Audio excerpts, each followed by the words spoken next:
My name is Terrence Masson. I'm the founder and CEO of Building Conversation. It's a new mobile augmented reality startup company. And I left Northeastern University to found that company. Taught at Northeastern for about 7 or 8 years. And I've just been involved in computer graphics for about 25 years. Visual effects, animation, interactive media, ride films, SIGGRAPH and FMX. Of course, I was around the last time VR was heavily hyped and going to change the world 20 years ago. Didn't quite work out. It was a little before its time, but I think it's pretty clear it's here to stay this time, mainly because the technology is there.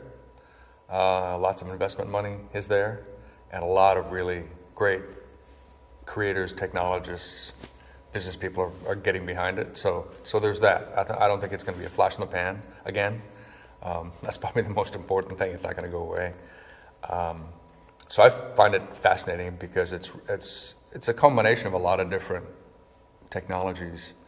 And we were saying in a panel of mine yesterday, for me, it's the third time there's been a major revolution that I've been a part of. And that excites me. The first time computer graphics really exploded in the late 80s.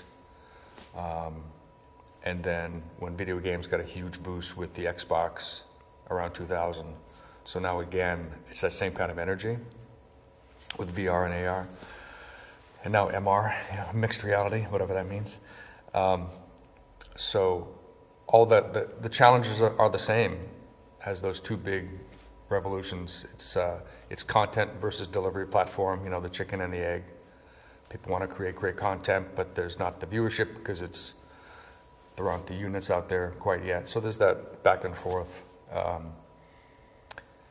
And the profit, I'm a CEO now, so everything's got to be grounded in, have to eventually make money at this, return investors and make it all worthwhile. What immediately comes to mind is VR is today, AR is tomorrow. What I mean by that is the VR platforms today exist, the content exists, that momentum is kind of today. I'm personally focused with my company and my interest on AR. I see that as a longer term play. It's not an either or, one's better or the other. But I just see that as more ubiquitous. In other words, augmenting, mixing our reality is going to be something as common as iPhones in our pocket 10 years from now. VR, because of its inherent reliance on special purpose technology, goggles, heads, sets. As soon as we can get untethered and have a much higher quality fidelity in the mobile VR, that's going to do a lot for, say, the travel industry.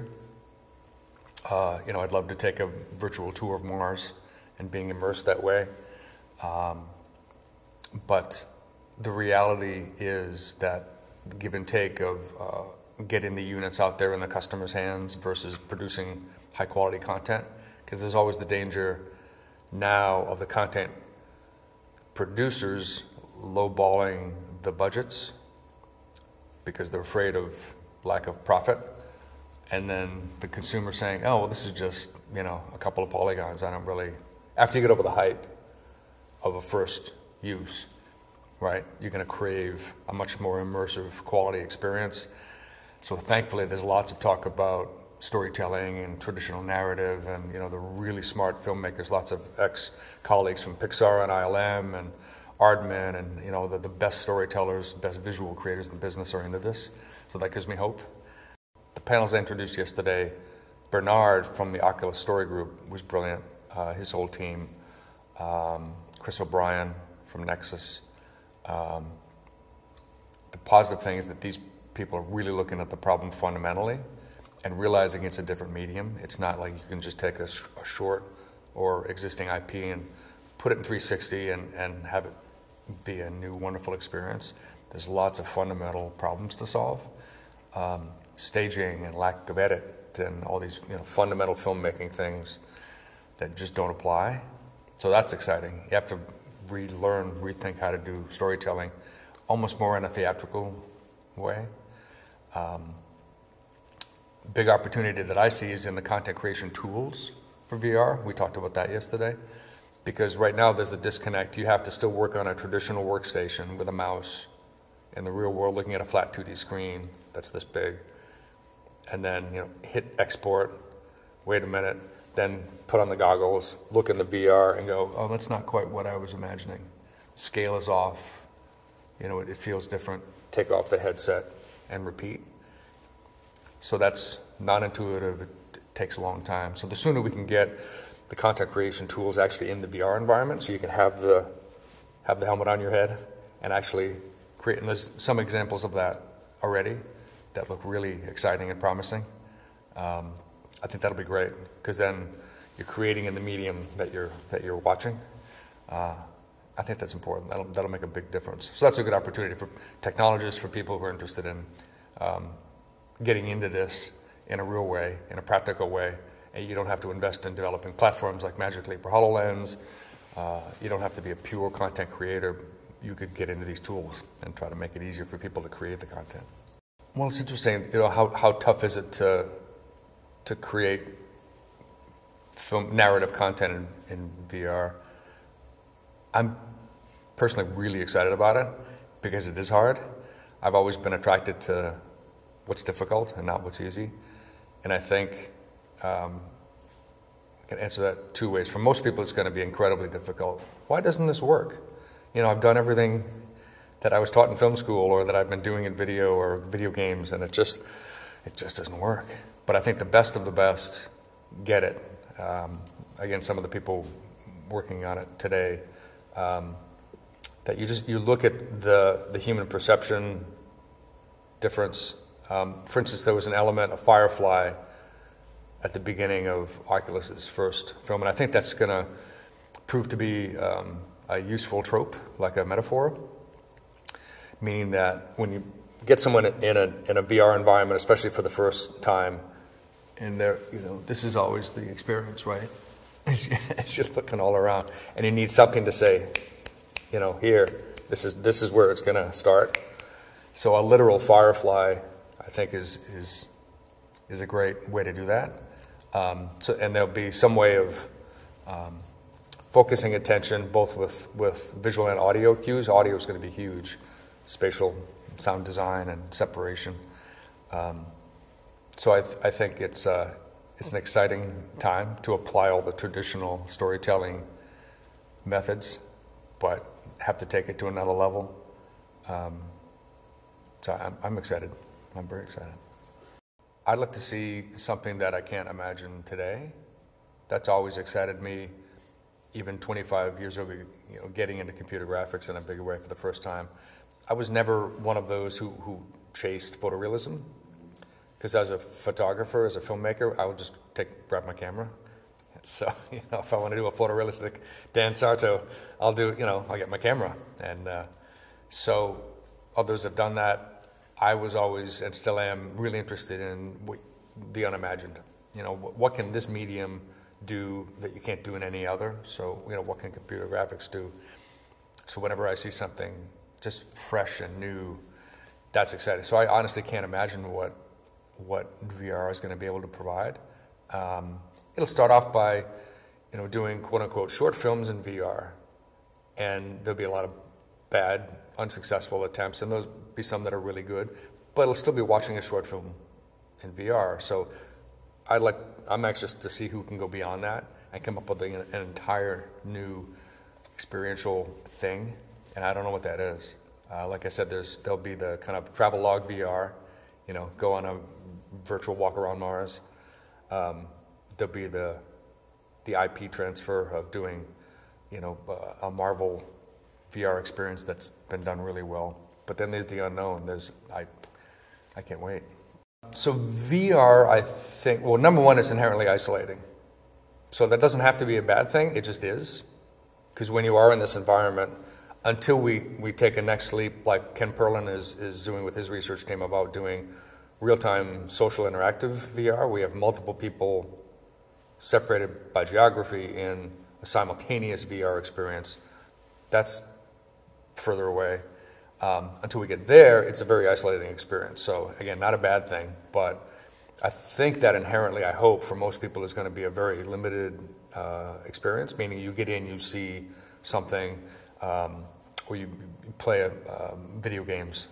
But I'm more interested in the social aspect, which is why I'm interested in AR. So I think it's fantastic to have a bunch of us have HoloLens type Magic Leap, some kind of goggles, and we're looking at each other in real life, but we're seeing augmented stuff, and we're either creating things or playing games or exploring, but we see each other in real life, and we can get emotional and experience it together. So that for me, I think, is a more long-term experience for a greater number of people.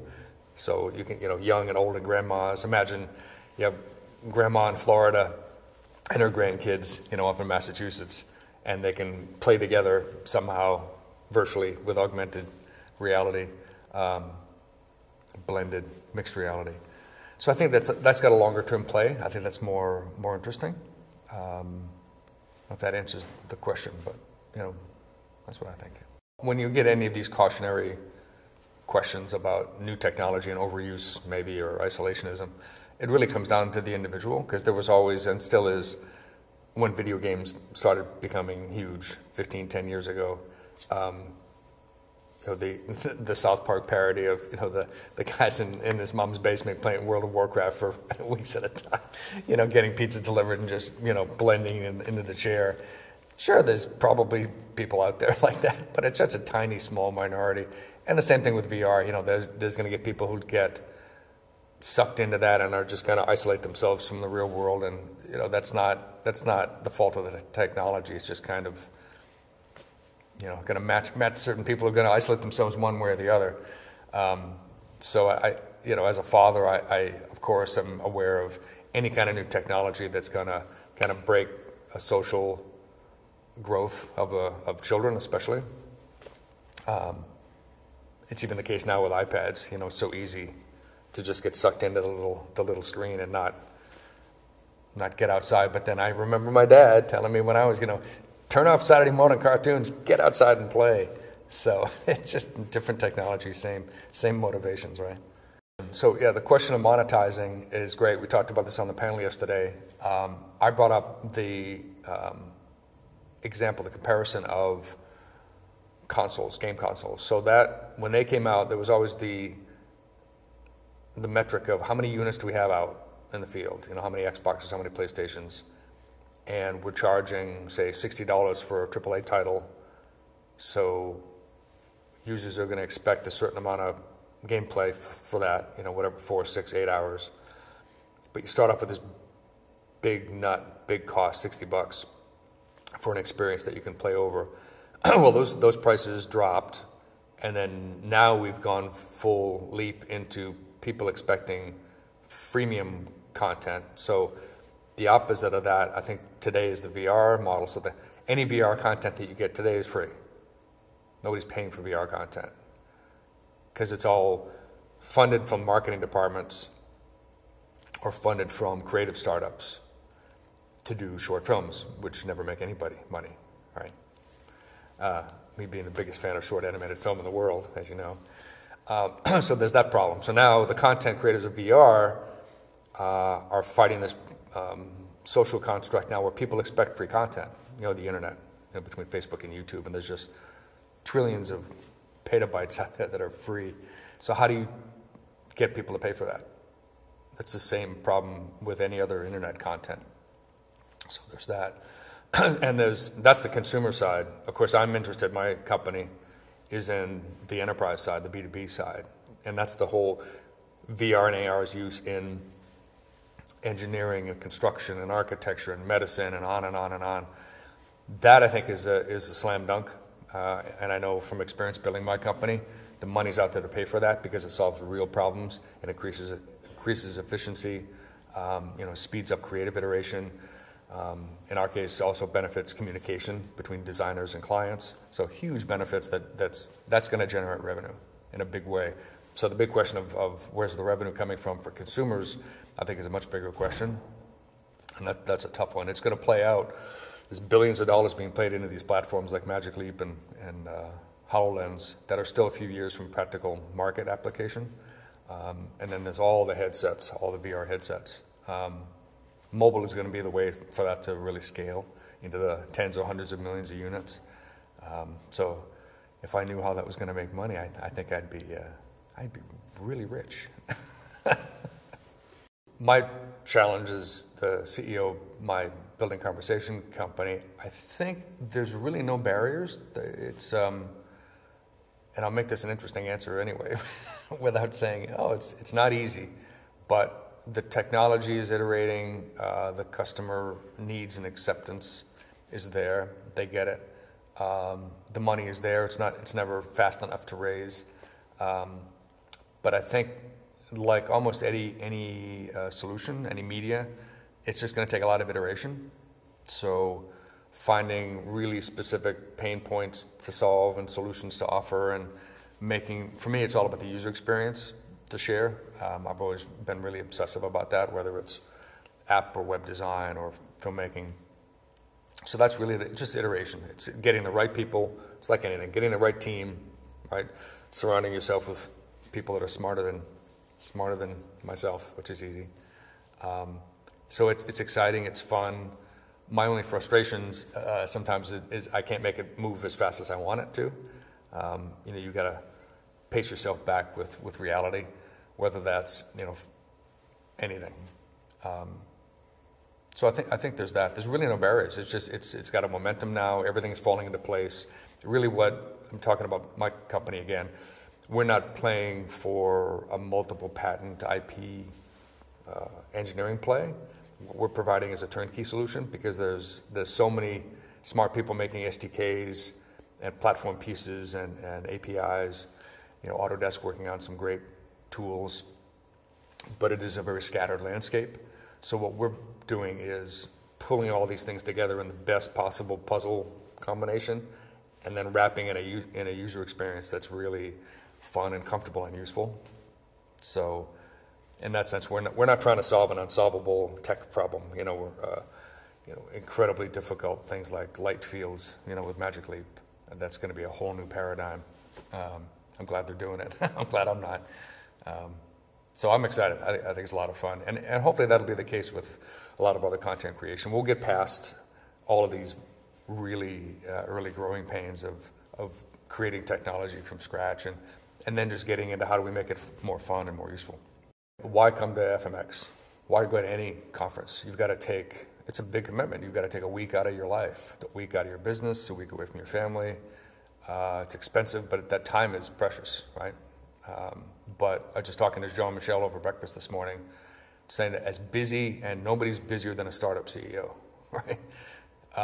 With a wife and a 4-year-old at home. But the value of conferences like this that are very few, and FMX specifically, it's real and tangible. Today's the VES CEO Summit, for instance. So once a year, all these CEOs of companies that are fierce competitors the rest of the year, ILM and NPC and Framestore and DNEG and all Weta and dozens of others, you get in the same room as equals and you talk about this stuff. And you have beers. Maybe not at 11 o'clock in the morning, but it's Germany, you never know. No, and it's refreshing, it's re-energizing for me. This is what I was saying to Jam this morning. You get out of the daily grind of making the business work, and you talk to peers, and it's energizing, it really is. You get the excitement, some of the pessimism, I guess, but it's so worthwhile. It's so worthwhile. And really, after 25 years of doing these things, it's to come and see the people and say, so what have you been doing? What do you see? What do you think? And yeah, the rest of the year you read their Twitter feeds and their blogs, and that's good. But yeah, again, the social aspect, and it brings people together and it breaks down barriers, and you just can't get that on the web. You got to be in person, and these kind of things, showing the presentations. I'm specifically a big fan of panels, getting a small number of people on stage to disagree, hopefully, and Q&A. I love having the audience, especially students, see people like us who've been doing this for decades, see hopefully how excited we are to get them energized, to get fresh ideas and opinions into the mix. So yeah, couldn't recommend it anymore. I could stay home, but I'm old. I've been doing this a long time. But I make the effort, and a lot of other people do, and it's for those reasons.